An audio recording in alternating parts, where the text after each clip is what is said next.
Hai semuanya, pernah nggak sih tiba-tiba sadar kalau saldo rekening atau dompet udah jauh lebih tipis dari yang seharusnya? Padahal rasanya baru beberapa hari lalu gajian, tapi sekarang udah mulai mikir, loh duit aku kemana aja ya? Kalau ini sering terjadi, tenang, kamu nggak sendirian. Boros tanpa sadar adalah fenomena yang dialami banyak orang. Dan yang lebih menariknya lagi, ada penjelasan ilmiah di balik semua ini. Masalahnya, kita sering merasa bahwa pengeluaran itu sesuatu yang logis, terencana, dan sepenuhnya di bawah kendali kita. Kenyataannya, otak kita punya banyak jebakan yang bikin kita mengeluarkan uang lebih banyak dari yang kita kira. Kadang kita sadar, kadang enggak. Ada faktor psikologis, kebiasaan, dan bahkan pengaruh lingkungan yang diam-diam mempengaruhi cara kita membelanjakan uang. Dan yang bikin tambah seru, seringkali kita baru sadar kalau kita boros setelah duitnya udah keburu habis. Sebenarnya, kenapa sih kita bisa boros tanpa sadar? Ada banyak alasan. Dan kalau kita ngerti apa yang terjadi di balik layar, alias di dalam otak kita sendiri, mungkin kita bisa lebih bijak dalam mengelola uang. Salah satu penyebab utama adalah dopamin, zat kimia di otak yang berperan dalam perasaan senang dan kepuasan. Setiap kali kita beli sesuatu yang kita suka, otak melepaskan dopamin, bikin kita merasa bahagia. Ini yang sering bikin kita belanja bukan karena butuh, tapi karena kita pengen ngerasain sensasi senang itu.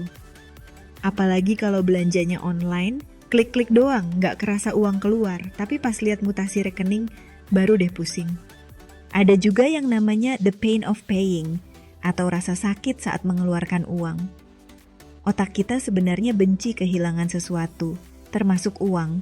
Tapi anehnya, rasa sakit ini berkurang kalau kita bayar pakai kartu atau transaksi digital. Kenapa? Karena kita nggak melihat fisik uangnya hilang. Dulu, kalau kita bayar pakai uang tunai, kita bisa langsung melihat lembaran uang berpindah tangan, dan itu bikin kita lebih sadar bahwa kita baru aja kehilangan sesuatu. Tapi sekarang, gesek kartu atau bayar pakai e-wallet tuh terasa nggak nyata. Makanya, kita sering lebih boros saat bayar pakai kartu dibanding kalau bayar pakai uang tunai. Trik psikologis lainnya yang bikin kita boros tanpa sadar adalah anchoring effect. Ini sering dipakai di dunia marketing. Misalnya, kamu lihat sepatu diskon dari 500.000 jadi 250.000. Padahal, harga asli si sepatu mungkin memang nggak segitu. Tapi karena otak kamu udah nangkep angka 500.000 duluan, harga 250.000 jadi kelihatan murah banget. Akhirnya, kamu merasa ini kesempatan emas, langsung check out. Padahal kalau nggak ada angka 500.000 tadi, kamu mungkin nggak akan tertarik sama sekali. Selain itu, kita juga sering terjebak dalam social proof, alias belanja karena pengaruh orang lain. Misalnya, kamu nggak terlalu butuh gadget baru, tapi karena semua orang di lingkunganmu upgrade HP terbaru, kamu jadi merasa harus ikut-ikutan. Fenomena ini makin diperparah dengan media sosial, di mana kita melihat orang lain pamer belanjaan mereka. Dan tanpa sadar kita jadi ingin melakukan hal yang sama. Ini bukan sekadar keinginan biasa, tapi lebih ke insting bertahan hidup dalam kelompok.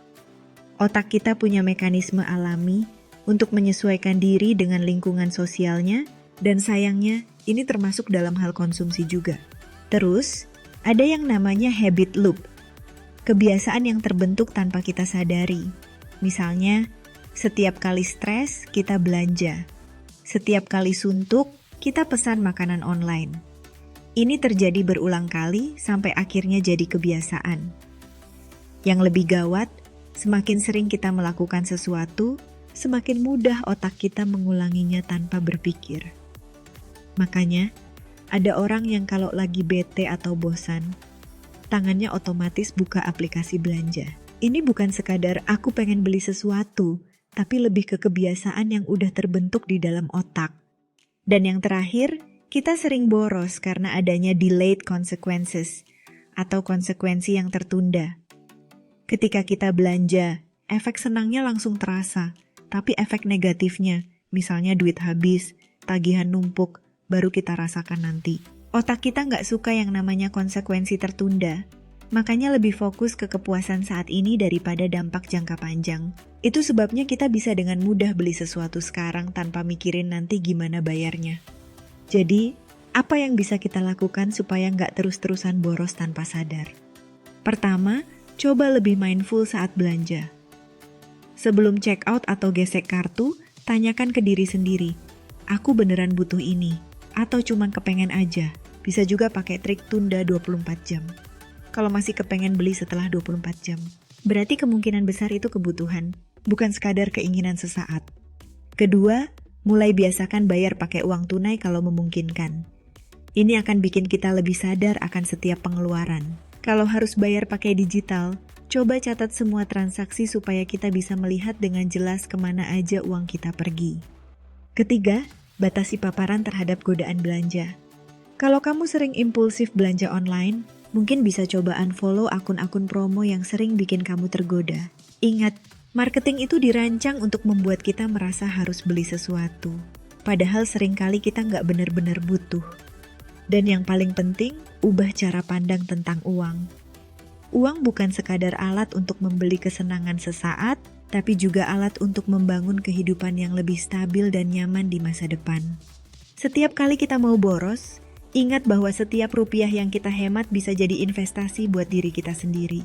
Pada akhirnya, boros itu bukan soal seberapa besar gaji kita, tapi soal seberapa sadar kita dalam mengelola keuangan. Kalau kita bisa mengendalikan pola pikir dan kebiasaan kita, pelan-pelan kita bisa lepas dari jebakan boros tanpa sadar.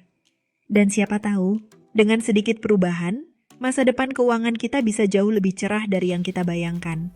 Jadi, mulai sekarang, yuk lebih sadar dalam menggunakan uang. See you di next video.